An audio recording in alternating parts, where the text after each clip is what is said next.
Ayan guys, magluluto tayo ng ginataang tulingan na may gulay. So una kong ginawa, nilagay ko na yung sa isang kaldero yung hiniwang tulingan. Tapos nilagay ko na rin yung hiniwa kong talong. Sinalansan ko lang siya ng maayos. Ayan. Tapos nilagay ko na rin yung okra.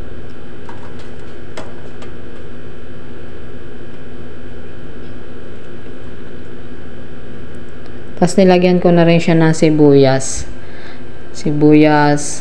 luya, at saka bawang. Tapos nilagay ko na rin yung pangalawang gata.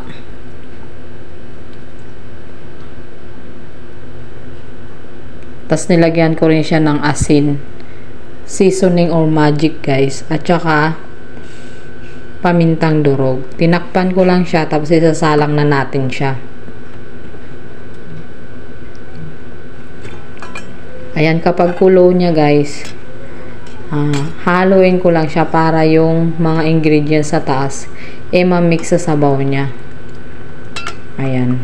So ganyan yung ginawa ko para yung mga paminta, asin ma-mix siya sa sabaw niya.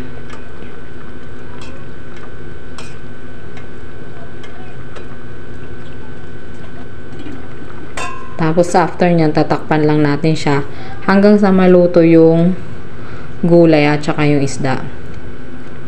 So kapag luto, nalalagay na natin yung sili na green. Hinuli ko yung sili guys kasi para hindi gaanong maanghang. Ayan. Tapos nilagay ko na rin yung malunggay. Tapos nilagay ko na rin guys yung unang gata. Ayan. Papakuluin lang natin siya ulit na maluto lang ng konti yung daon ng malunggay.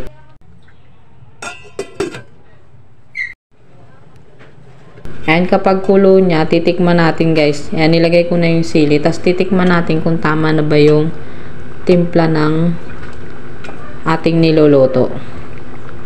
Kapag okay na guys yung timpla, ayan, ready to serve na ating ginataang tulingan na may gulay.